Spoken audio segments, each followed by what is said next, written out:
चंद्रयान 2 के असफल होने के बाद कई देशों ने भारत का बहुत बुरा मजाक उड़ाया था और इसमें हमारा पड़ोसी देश पाकिस्तान सबसे आगे था, क्योंकि जैसे ही चंद्रयान 2 के विक्रम लैंडर के साथ हमारा कांटेक्ट टूटा था तो वहां के साइंस और टेक्नोलॉजी मिनिस्टर ने ट्विटर पर अपमानजनक ट्वीट लिखकर हैशटैग डाला था, #IndiaFailed।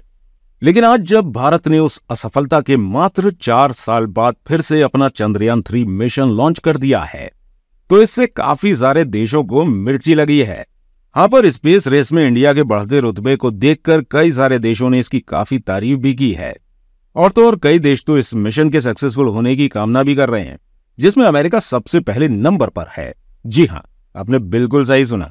आज भारत के चंद्रयान 3 मिशन के सफल होने का जितना इंतजार भारत की जनता और भारत के साइंटिस्ट को नहीं है, उससे कहीं ज्यादा इसको लेकर अमेरिकी स्पेस एजेंसी नासा एक्साइटेड है। दरअसल चंद्रयान 3 सक्सेसफुली लॉन्च होने के बाद ही NASA chief Sen Bill Nelson ने ट्वीट कर स्पेशली भारत को बधाई दी और कहा कि वो इस मिशन के साइंटिफिक रिजल्ट आने का बेसब्री से इंतजार कर रहे हैं। पर यहां आपके मन में ये सवाल आ रहा होगा कि आखिर क्यों नासा भारत के इस मिशन के सक्सेसफुल होने का इतना बेसब्री से इंतजार कर रहा है? आखिर ऐसी क्या खास बात है इस मिशन में कि नासा इसमें इतना ज्यादा इंटरेस्ट ले रहा है? तो क्या इसमें उसका कोई पर्सनल फायदा छुपा है? इन सारे सवालों के जवाब तलाशने की कोशिश करेंगे आज के इस वीडियो में। तो वीडियो को बीच में तो बिल्कुल भी स्किप मत कीजिएगा, क्योंकि इस पूरे वीडियो को देखने के बाद आपको वाकई में एक इंडियन होने पर गर्व महसूस होगा। अब ये तो आप सभी जानते हैं कि नासा स्पेस का मजा हुआ खिलाड़ी है। पूरी दुनिया में यही एकमात्र स्पेस एजेंसी है जिसने पहली बार चांद की सतह पर अपने एस्ट्रोनॉट्स भेजे थे और फिर इसके बाद 5 और ऐसे ही मैन्ड मून मिशंस कंप्लीट किए थे।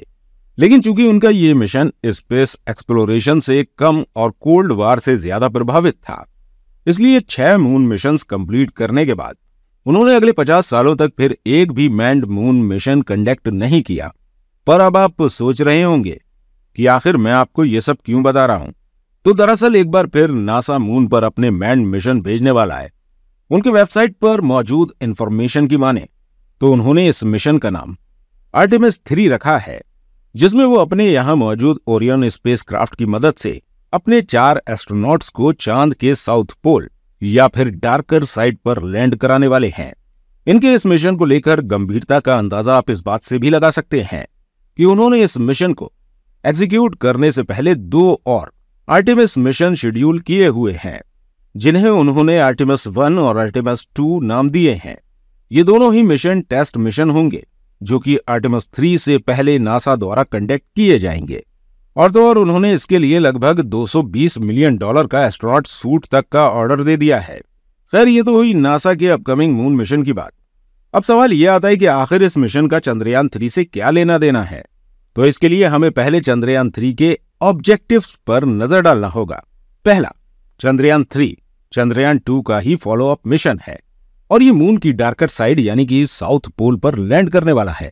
दूसरा, वहां लैंड करने के बाद ये वहां मौजूद सॉइल एलिमेंट्स पर स्टडी करने वाला है, वहां के क्रेटर्स को स्टडी करने वाला है और इसका डाटा डायरेक्ट इसरो के पास भेजने वाला है।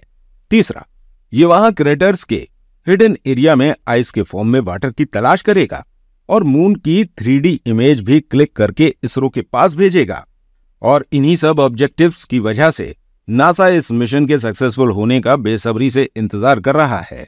अब चूंकि वो 2025 में मून के उसी साइड पर अपने 4 एस्ट्रोनॉट्स भेजने वाला है जहां भारत का चंद्रयान 3 मिशन होगा, इसलिए उन्हें इस मिशन से काफी सारी इंपॉर्टेंट जानकारियां हासिल हो पाएंगी जो कि उन्हें उनके मिशन को सक्सेसफुली कंप्लीट करने में मदद करेंगी।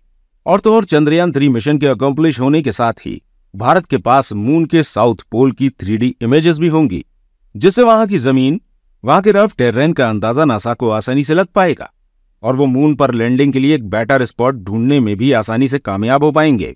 और इन्हीं सब वजहों से नासा इसरो के इस चंद्रयान 3 मिशन के सक्सेसफुल होने की राह देख रहा है।